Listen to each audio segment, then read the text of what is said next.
Babae, lumuluha ng mga kristal? Paano kaya nangyari to? Ang pangyayari sa isang babaeng ito ay sadyang kakaiba. Madalas na nakakarinig tayo ng mga balita na may mga taong lumuluha ng dugo.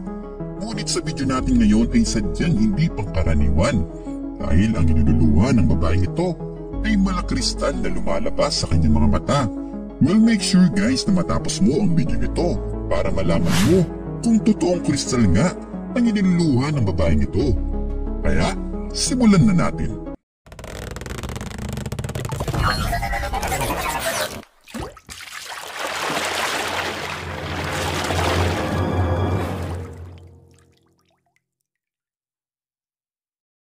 Ang babaeng ito ay si Hasna Muslimani na isang Lebanese.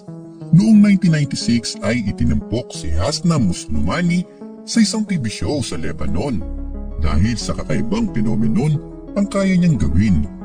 Ito ay ang pagluha ng mga salamin o ito ay masasabi nating bubog ng mga salamin.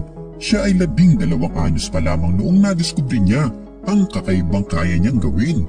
Naniniwala ang kanyang pamilya na ito ay isang himala na galing sa Diyos. Ngunit ito ay pinasuri sa mga dalubhasa at sa mga siyentipiko kung bakit nangyayari ito sa kanya. Si Hasna ay lumuluha ng 5 hanggang 10 bubog sa loob ng isang araw nang walang nangyayaring pinsala sa kanyang mga mata. Ngunit malamang ay naisip mo din kung may nararamdaman ba siyang sakit tuwing inilalabas niya ang mga ito. Well, tama ka sa inisip mo dahil nakakaramdam ng sakit sa kanyang mga mata si Hasna na tuwing inilalabas niya ang kanyang mga luha ng mga bubog. Well, sino ba naman ang hindi masasaktan dito, di ba? Dahil napakalit lamang ng butas ng labasan natin ng luha. Ano pa kaya ang mga luha niya na malalaking mga bubog? Ayon kay Hasna, nagsimula ang kanyang pagluha nito noong March 28, 1996. Na pagkagising niya ng umaga ay kakaiba ang sakit ng kanyang mga mata at nagulat siya nang may lumabas na bubog na salamin sa kanyang mata. Agad namang ipinasuri ang mga mata ni Hasna ng kanyang mga magulang sa mga dalubhasa dahil nasaksihan nila ang pagluha ni Hasna. Sinuri naman ito ni Dr. Hamid Araji na isang ophthalmologist at ito ay kanya ding nasaksihan ang pagluha ni Hasna ng 3 malaking bubog na salamin. Hindi makapaniwala ang doktor dahil kakaiba ito. Ngunit ayon kay Dr. Araji, maaring ito ay may medical explanation. Ngunit pagpasa hanggang ngayon ay wala pa din makapagpaliwanag kung ano ang kakaibang phenomena na ito na pagluha ng mga bubog ni Hasna Muslimani. Well, noong una ay nakala ng mga tao na siya ay lumuluha ng mga kristal.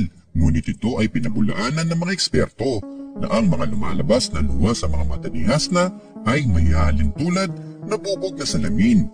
Kaya naman dahil walang makapagpaliwanag pa rin sa kalagayan ni Hasna, ay naniniwala ang ibang tao at ang kanyang pamilya na ito ay kaloob sa kanya ng Panginoon. Well, kayo guys, naniniwala ba kayo na ang pagluha ng malabubog na salamin ni Hasna ay kaloob sa kanya ng Diyos? Well, i-comment mo na yan sa ating comment section sa baba para malaman namin. At dito na nagtatapos ang ating talakayan.